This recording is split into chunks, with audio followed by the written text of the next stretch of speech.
মামা, মা বাবাকে নিয়ে একটা মেসেজ দেন। মা বাবাকে নিয়ে কি বলবো, মানে আমি তো এক ধরনের নগণ্য ব্যক্তি। আমি নিজেই তো মনে করো যে অবাধ্য সন্তানের মতোই, মানে ঠিক মতো খেদমত করতে। তারপরে বলি, মা বাবা, একটা কথা আছে যে পিতামাতা এই দুনিয়ায় সবার সেরা ধন। পিতামাতা খুশি হলে স্বয়ং আল্লাহ খুশি হন। তো আসলেই বলতে কি, আমরা যখন দূরে থাকি, যেমন আমার নিজের কথাই বলি, আমি ঢাকা কাজ করতে গেছিলাম। বাড়িতে আশেপাশে মা বাবার কাছে যতক্ষণ থাকি তখন মা বাবারে মানে দাম দেই না। আমার নিজে মানে মা বাবারে মানে কত রকম ধমক দিই আমরা, শুধু আমি না, আমার মতো অনেক মানুষ আছে। কাছে থাকলে মা বাবারে মানে দাম দেয় না, কত রকম ধমক বা এটা হারা দিয়ালায় অন্যরকম একটু শক্তভাবে কথাবার্তা বলি। কিন্তু যখন দূরে চলে যাই মা বাবাকে ছাড়া, তখন মা বাবারে প্রচুর মিস হয়। দূরে চলে গেলে মা বাবার কথা অনেক মনে পড়ে, অনেক মিস হয়, অনেক কষ্ট লাগে, খারাপ লাগে। যেমন আমি ঢাকা একবার গেছিলাম কাজ শিখতে, সর্বোচ্চ আমার 6 দিন। 6 দিনের পরে দেখি আমি থাকতেই পারতাছি না তাদের জন্য। এমন মায়া, এত মায়া লাগে।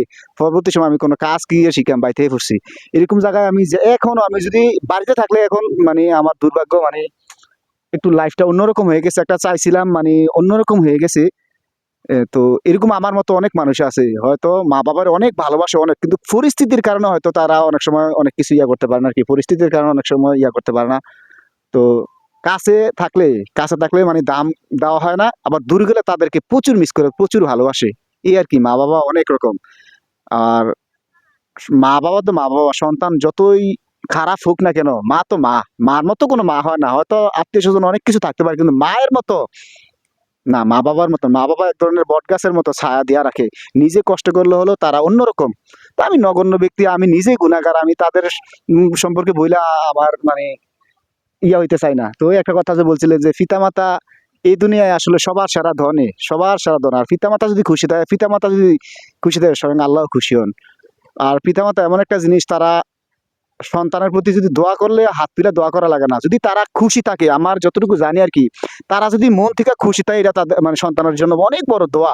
আর তারা যদি মন থেকে একটু কষ্ট থাকে, একটু কষ্ট পায়, এটা তারা হাত তুলে আল্লাহর কাছে বদদোয়া দেওয়া লাগে না, এটাই বদদোয়া। মানে কষ্ট পাওয়াই সন্তানের জন্য বদদোয়া, আবার সুখে থাকাই সন্তানের জন্য দোয়া। আমি নগণ্য ব্যক্তি, মানে যতটুকু জানি আর কি।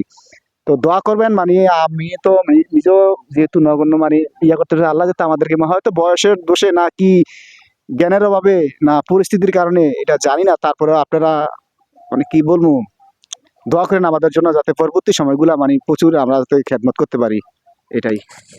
তো সবাই বাবা মার দিকে নজর রাখবেন, বাবা মাকে খেজমত করবেন।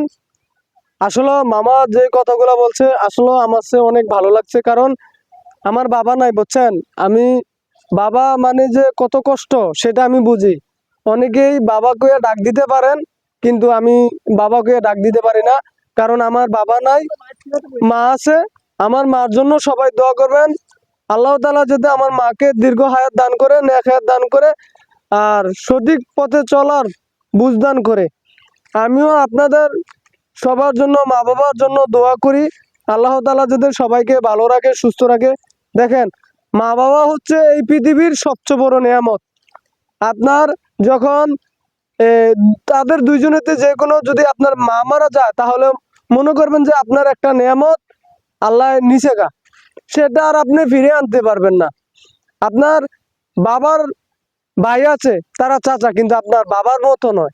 আপনার মার বোন আছে, কিন্তু খালা মায়ের মতো নয়। মা যে কত একটা সম্পদ, বাবা যে কত একটা সম্পদ।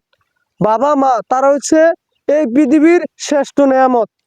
তো আমরা যারা বাবা মাকে এখনো খেজমত করি না, একটু বাবা মার দিকে খেয়াল রাখবেন।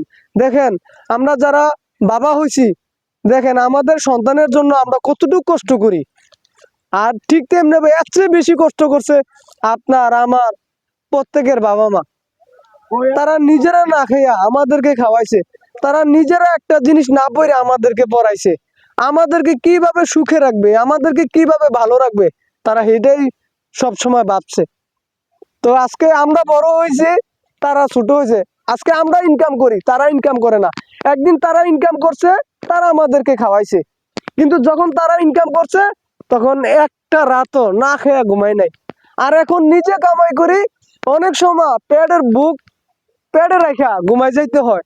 কারণ সন্তান খাইবে, পরিবার খাইবে। তো আমরা সবাই বাবা মার দিকে নজর রাখবো, বাবা মার খেজমত করব, যাতে আল্লাহ তাআলা যতদিন এই বাবা মাকে দুনিয়াতে রাখছে, আমাদের নেয়ামত, সবচেয়ে বড় নেয়ামত, সবচেয়ে বড় সম্পদ, আমরা যাতে বাবা মাকে খুশি করাইতে পারি সেই দিকে খেয়াল রাখবো। ভিডিওটা যদি ভালো লাগে তাহলে অবশ্যই শেয়ার করে দিবেন।